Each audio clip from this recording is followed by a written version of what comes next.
copain Jack Burton, il regarde l'orage bien droit dans les yeux et il lui dit: T'es si tocard que tu passerais pour un chef-d'œuvre de l'art moderne. Madame, je n'écrirai rien sur ce film, c'est une merde.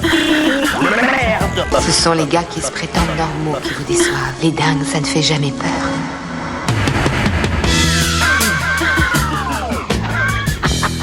Elle nous connaît dans les coins, la frangine. Salut, c'est Clémence. Bienvenue dans Sale Temps pour un film, le podcast qui fait la pluie et le beau temps sur le cinéma. Tous les mercredis, on se retrouve pour vous parler de la sortie de la semaine. Derrière les micros, une bande de chroniqueurs remontés à bloc. J'ai le plaisir de retrouver Marie. Salut Marie. Salut. Julien. Salut Julien. Salut Clémence. Stéphane. Salut Clémence.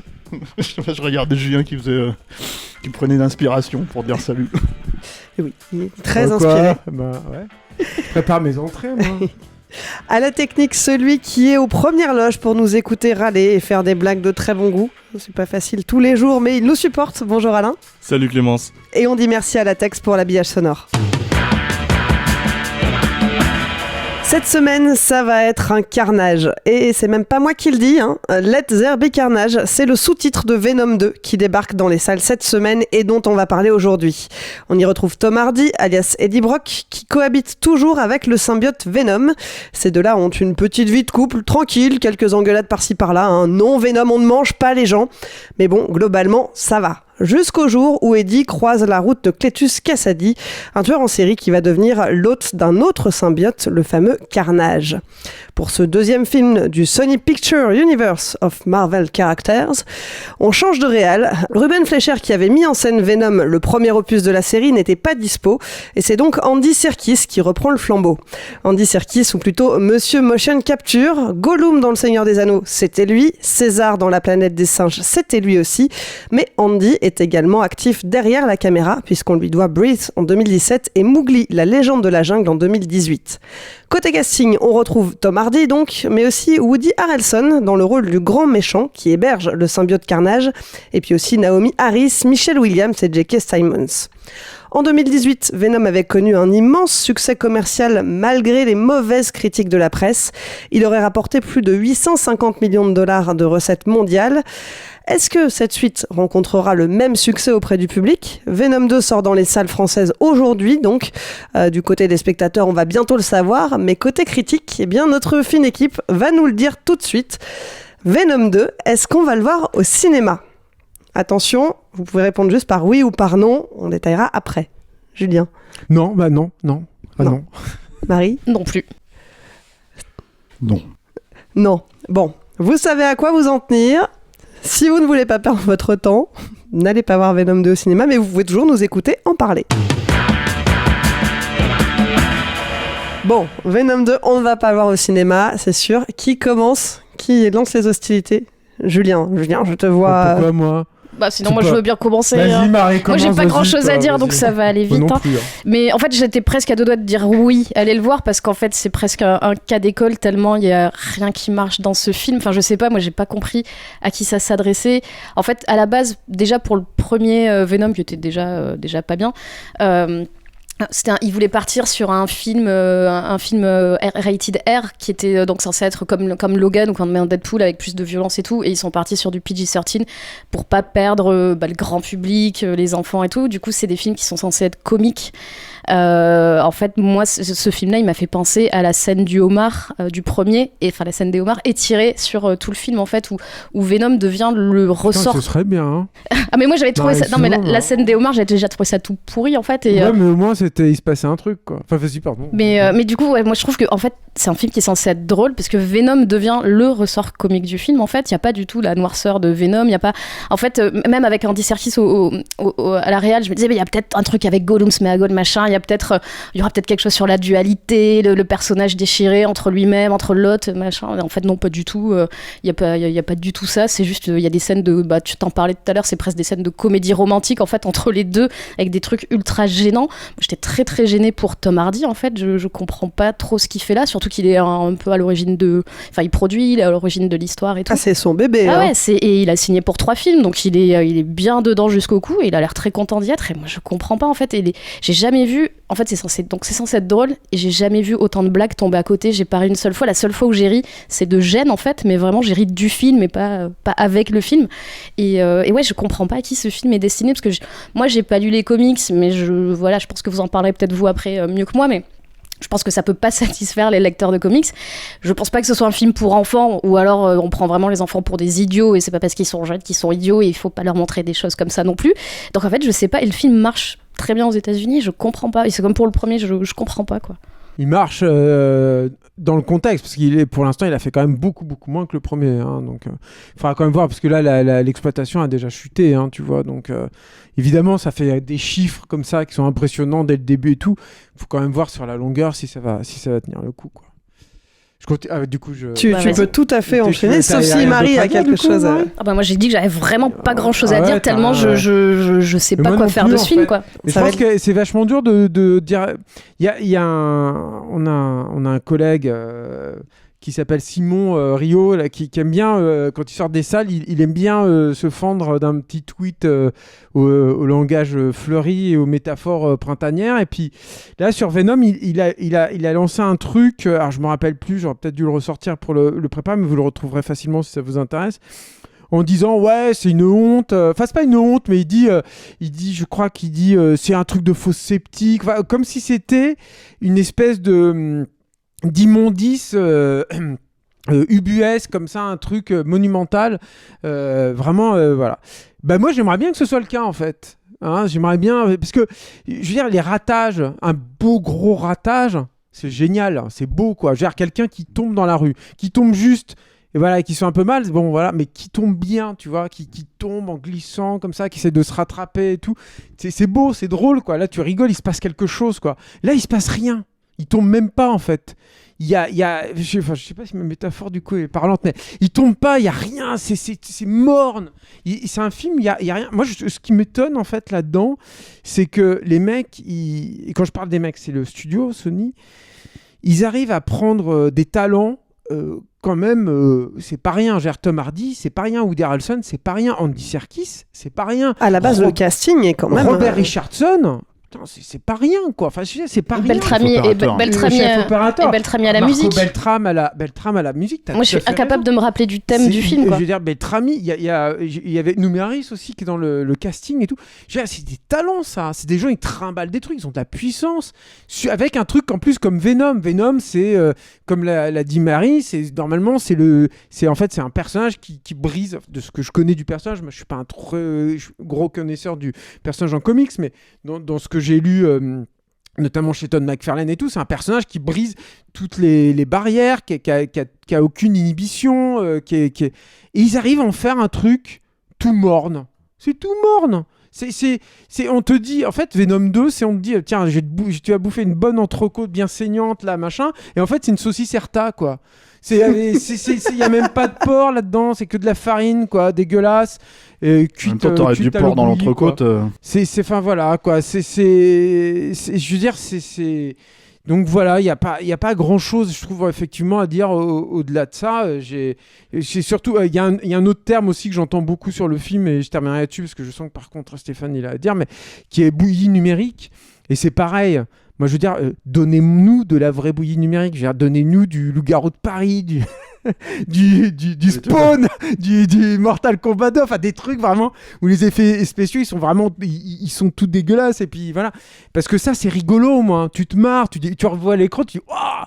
Moi je vois l'écran là quand je vois Venom, et puis j'attends que ça se passe, quoi. Et puis, il n'y a rien qui me choque, il n'y a rien qui fait rire, effectivement. Il n'y a pas de scène impressionnante. Tu sens que c'est encore un film, tu as peur de choquer. Et ce qui est totalement paradoxal, quand tu vois d'une part, encore une fois, les talents impliqués, qui sont quand même pour beaucoup connus comme des personnages un peu rebelles et tout, qui ont bousculé les normes, qui ont bousculé la technologie au cinéma et tout. Et puis, quand tu vois le sujet même, en fait, de Venom, donc c'est vrai qu'effectivement on se demande à qui ça s'adresse, quoi. Moi je comprends pas trop déjà le fait que le premier n'ait pas été un échec, pour moi c'était super étonnant. Il y a eu vraiment une division entre les critiques d'une part qui clairement avaient leur avis sur le film et le fait que de l'autre côté le public a quand même accueilli ça. Mais pourquoi ? Enfin, qu'est-ce qu'ils trouvent là-dedans les gens en fait ? C'est une vraie question que je me pose. Hein. Ce serait intéressant s'il y a des gens qui ont pris du plaisir au premier film qui nous disent dans les réactions, parce que pour moi c'est une vraie question. Je ne pose pas cette question avec de la condescendance, c'est une vraie incompréhension. Je ne comprends pas ça. Moi j'y allais aussi pour Serkis. Peut-être un tout petit peu là-dessus, Steph, avant que tu parles, je suis désolé, mais moi, Serkis, alors déjà, j'avais vu son livre de la jungle, qui est un film à problème, qui est sur Netflix encore, qui est un film qui a des problèmes, tu sens que ça n'a pas été produit à la hauteur de ce que ça aurait dû, mais c'est intéressant, c'est vraiment intéressant, surtout quand tu connais le Kipling et tout, et c'est vraiment bien, quoi. Et puis, il y avait c'est quand même un mec il y en a pas beaucoup comme ça, qui, moi, je considère sont des auteurs dans leur milieu, alors je sais pas trop comment dire, dans la technologie dont ils sont emparés. Il a une vision, c'est une évidence. Moi, j'ai interviewé 2 fois quand il te parle de César, quand il te parle de Gollum, ou du Capitaine Haddock, il a une vision. Il ferait pas ces trucs, il accomplirait pas des exploits pareils. Et Venom, c'est idéal pour ça. C'est de la capture de mouvement en live, en direct, c'est-à-dire un acteur que tu tournes de façon traditionnelle et un acteur qui interprète un personnage. Bon, il n'y a pas de capture de mouvement dans Venom, mais tu vois l'idée, quoi. C'est-à-dire qu'il y a une duplicité directement, effectivement, comme disait Marie sur le truc. Mais même ça, c'est hyper mal. Ça m'a fait penser à Men in Black 2. Il y a un monstre que j'aime pas du tout. Les monstres sont super dans Men in Black 2, mais il y en a un que j'aime pas du tout, qui est joué par le Jackass, là. Qui est Johnny Knoxville. Et qui a une tête en fait qui sort et tu sais pas trop d'où elle sort la tête, du coup il marche pas. Et là c'est un peu pareil aussi Venom. Organiquement c'est un personnage, mais c'était le cas déjà dans le premier, mais je trouve qu'il fonctionne pas en fait. Il peut sortir de partout mais tu comprends pas trop du coup comment. Ça vous a pas fait ça aussi? Il se balade comme ça. Il sort de sa tête, il pourrait sortir de son cul, ce serait pareil. Il apparaît de plein de manières différentes, quoi. Il n'y a pas trop de logique à ça. Un coup, il est dans son cou, un coup, il prend sa tête directement. Il n'a pas d'ancrage organique, c'est ce que je veux dire. Tu vois, surtout. Il n'y a pas de lien, en fait, entre les deux. Bon, bref. Ouais, ce qui est compliqué en fait avec un film comme ça, c'est que effectivement, qui se fait parce qu'il y a un carton avec le précédent, quoi, qui est un carton, bon déjà qui est à mon avis à moitié imputable aux Chinois, au marché chinois ou les trucs comme ça, parce que en fait, c'est le genre de film en fait qui marche là-bas. Ça fait cartonner aux États-Unis. Le public américain manifestement. Parce que c'est un personnage extrêmement populaire, Venom. Hein. Le public américain plébiscite aussi le film 2. Hein. A priori, il y a des critiques qui disent qu'il est meilleur que le premier. Ouais, alors au Royaume des aveugles, les banques sont rois, mais le truc c'est que moi je le trouve meilleur que le premier, mais pour une seule raison en fait, c'est que à part la scène, parce que le premier pour moi c'était une catastrophe, et à part la scène éventuellement où il bouffe des homards, là où il se jette dans le tanker pour bouffer des homards, qui est... Moi j'ai l'impression de regarder les connaisseurs...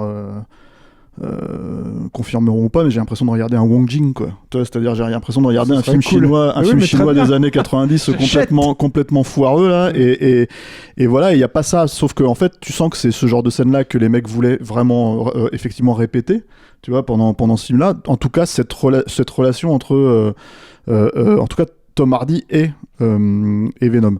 Et le problème de cette relation, c'est que c'est peut-être en tout cas le seul truc auquel tu peux un peu croire, puisque c'est le seul truc où tu as l'impression qu'ils ont vraiment cherché à pousser.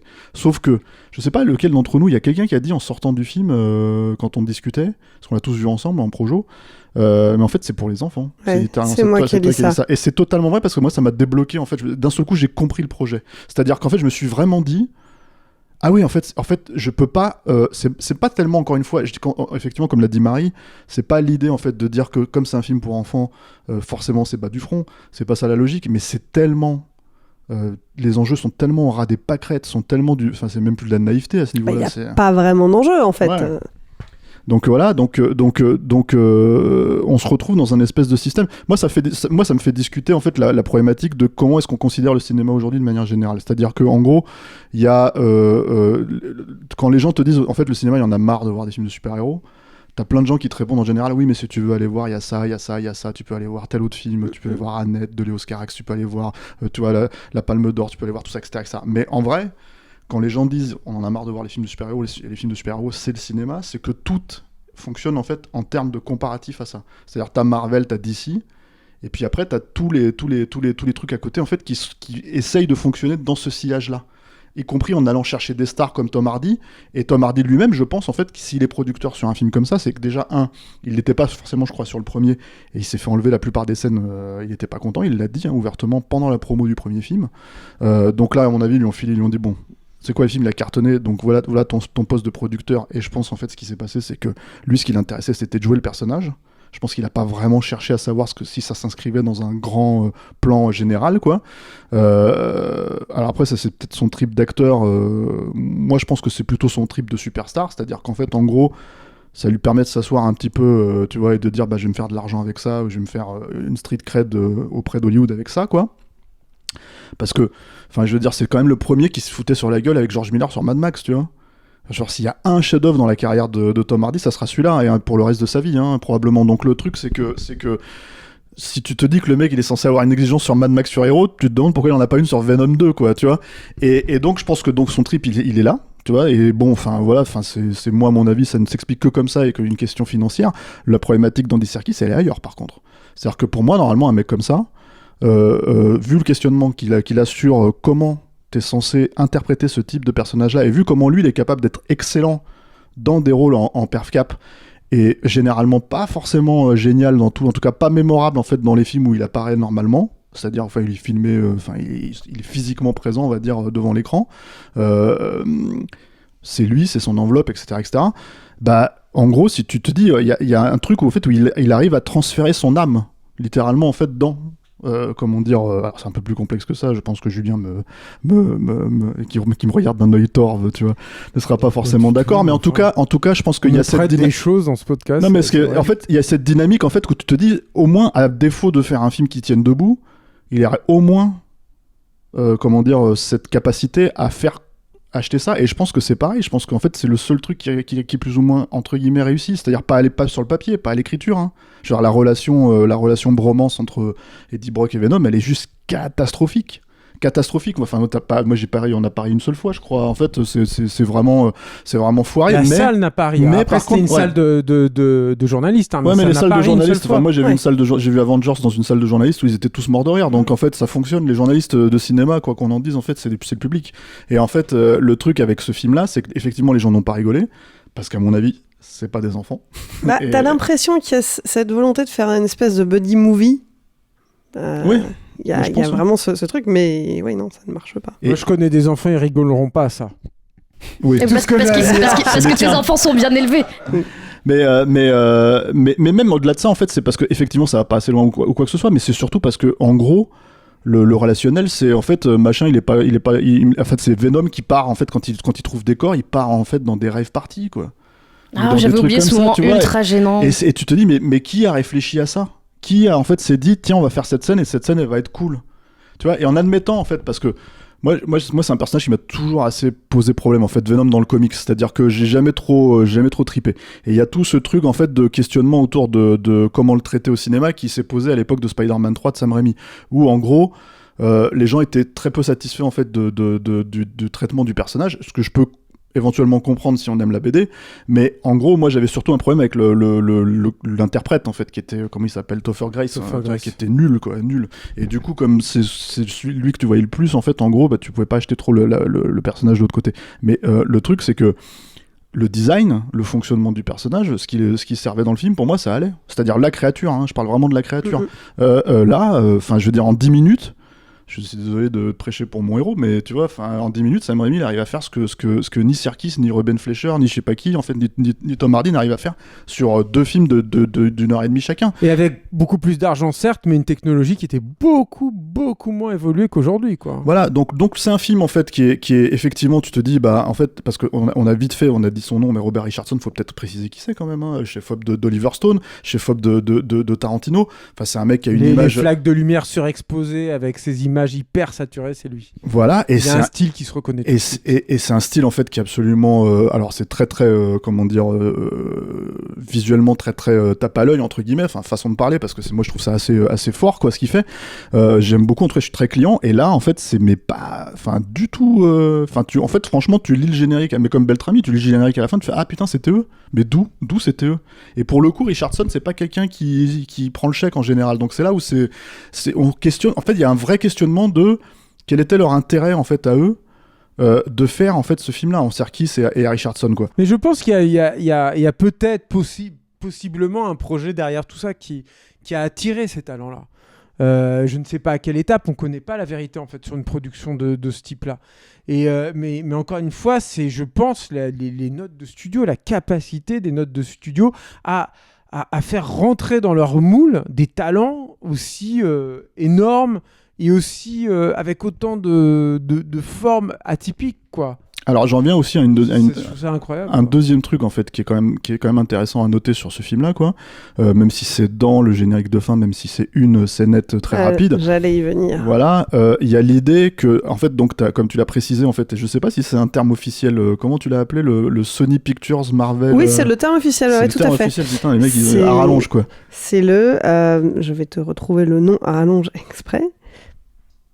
C'est le Sony Picture Universe of Marvel Character. Voilà. Donc là, en gros, c'est l'univers étendu. Moi j'en ai marre. Hein. De Sony. Personnellement, j'en ai marre. Non mais on peut parler d'autres choses. Vous voulez pas qu'on parle d'autres choses? Attends, on va terminer. C'est toi qui nous a dit, les gars, il faut faire Venom. Hein. Ah oui, si, putain, merde. Qui la faute. Donc, voilà. Et donc effectivement, ce film-là s'inscrit dans le cadre de cet univers Marvel via Sony. Et il va y avoir un troisième film. Et surtout, puisqu'en fait, ça s'inscrit dans le MCU maintenant.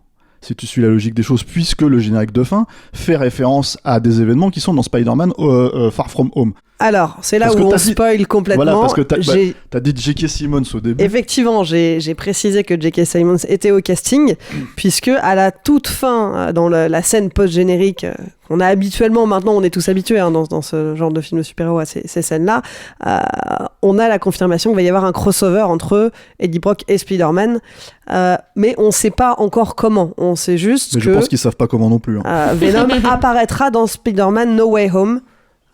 Il est censé apparaître dans No Way Home Venom. On ne sait pas comment, mais officiellement. D'accord. Officiellement, et donc en fait, si tu veux, ça questionne un truc. Ça veut dire que j'ai fait une tarte potiron raclette vachement bonne. Je vais vous donner la recette. Si vous, ce sera plus intéressant que Venom. Non mais en tout cas, on est en train de parler un crossover entre. Non mais surtout en fait, ce qui est intéressant, c'est de se dire d'un seul coup, donc le MCU récupère un personnage comme ça pour se dire en gros, en fait, juste parce que ce personnage est populaire, eux ils sont satisfaits par le traitement.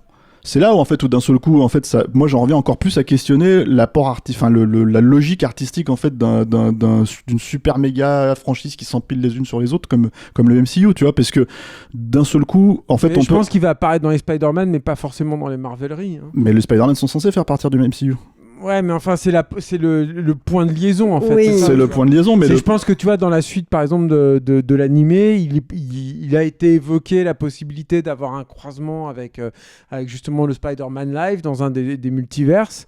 Et je pense en fait, c'est comme si tu avais le Marvel Sony Super Spider-Man tarte au potimarron raclette universe et tu vois t'as la porte de frontière qui est les Spider-Man où là effectivement ils communiquent avec le Marvel, mais Venom il va pas se retrouver dans le prochain Captain America. Sauf que encore une fois ce qui est rigolo donc c'est que t'as J.K. Simmons qui reprend le personnage de aberrant. De toute façon, c'était aberrant déjà dans le précédent Spider-Man. Voilà, comment il s'appelle, de J. Jonah Jameson, tu vois. Donc là, ça c'est ok, on prend ce qu'on veut chez Sam Raimi, on le remet, tu vois.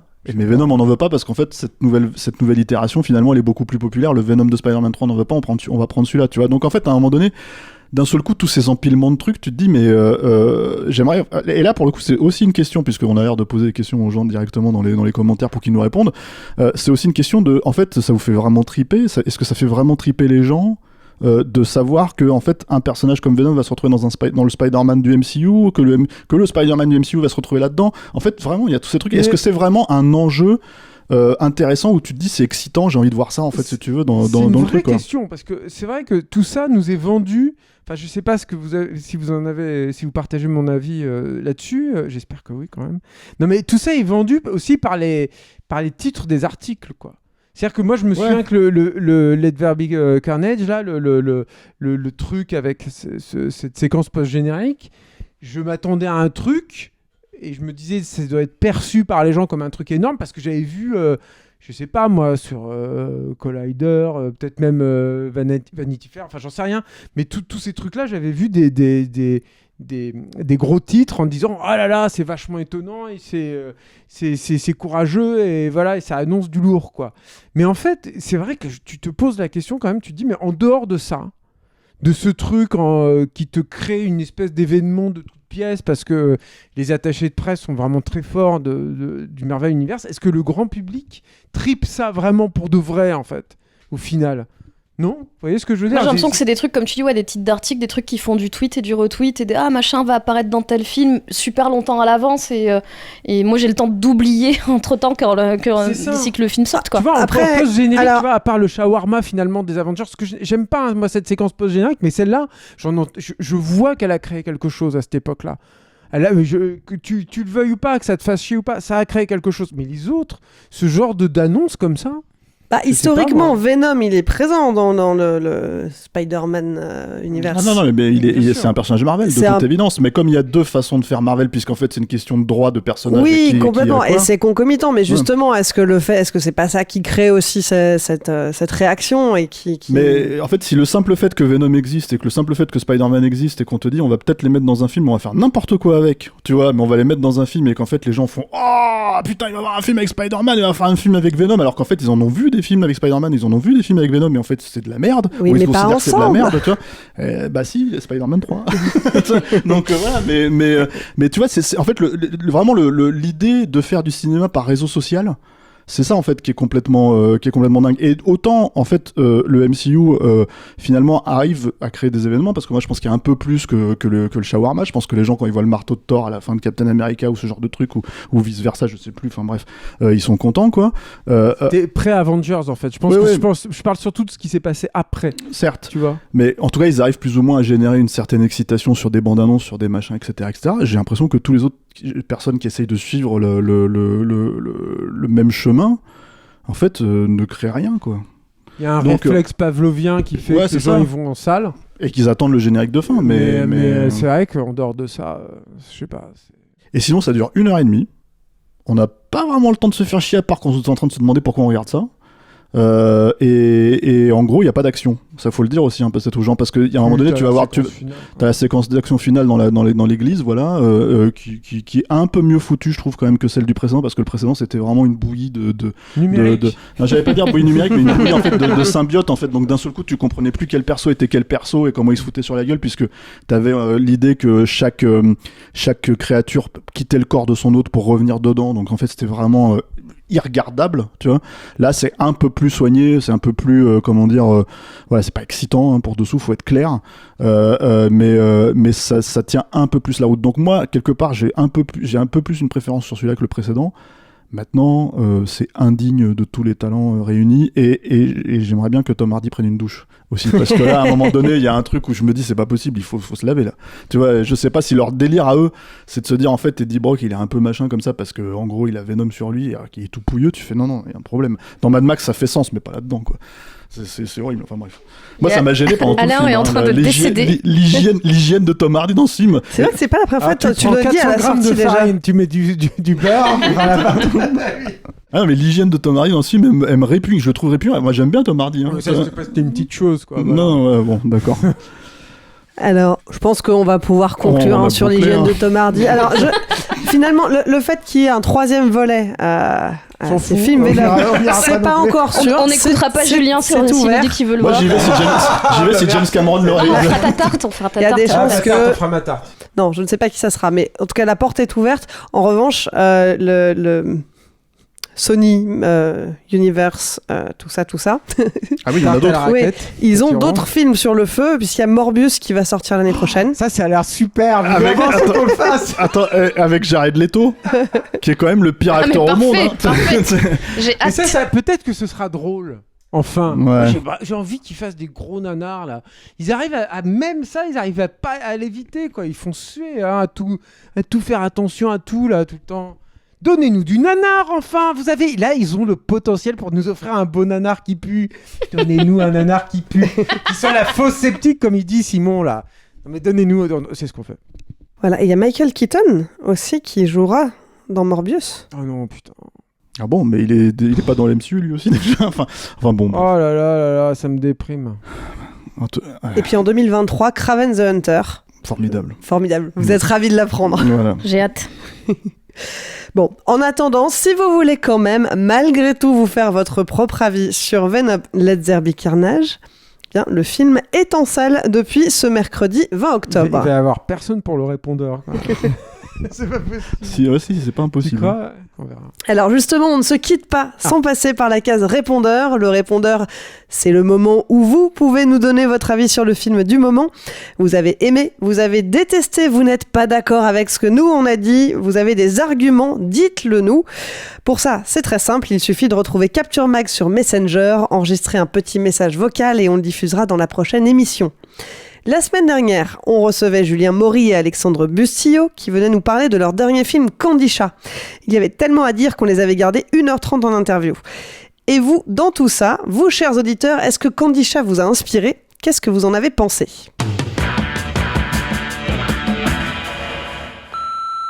L'équipe de Capture Mag moi je suis assez d'accord avec Julien et Stéphane. En fait, je trouve que le problème, et c'est souvent le problème chez Maury et Bustillo, c'est que y a un scénario un petit peu bancal et que je trouve que toute la mythologie autour de leurs personnages principaux et en l'occurrence de Candy Chat, de la figure horrifique du film, est un petit peu bancale, et c'était un peu le cas déjà dans Livide, et je trouve que ils devraient peut-être s'entourer d'un troisième auteur avec eux pour muscler tout ça, parce que pour le reste les acteurs jouent plutôt bien. Je trouve que notamment pour un film français sur la banlieue, ça fait jamais cliché. Je trouve que les dialogues sont plutôt assez bons. Les trois actrices, elles sont un peu méconnues mais elles déboîtent. Maury et Bustillo ont tellement une culture cinématographique de dingue que je pense qu'ils savent jongler entre différents styles et différents genres, et ils s'en amusent beaucoup. Dans l'ensemble, c'est un bon petit film de genre français, ça augure du meilleur pour ce style-là, et on espère qu'ils vont continuer et que leurs prochains seront encore de mieux en mieux, parce que moi je les soutiens. Voilà, c'était tout pour moi. À bientôt l'équipe Capture Mag.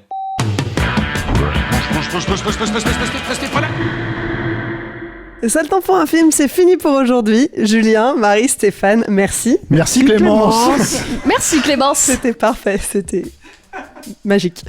Alain à la technique, merci aussi. Merci à vous tous. Et puis merci à vous qui nous écoutez, qui êtes un peu plus nombreux chaque semaine. Si vous nous découvrez, pensez à vous abonner pour ne pas rater les prochaines émissions.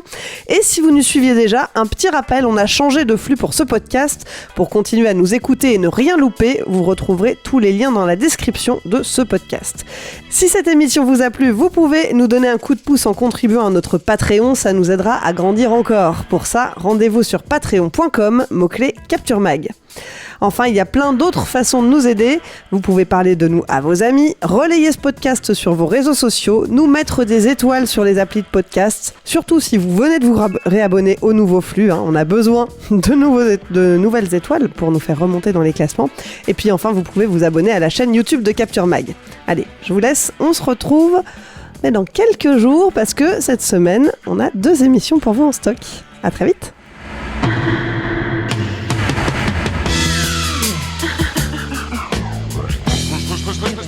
Restez pas là, y'a rien à voir, dégagez.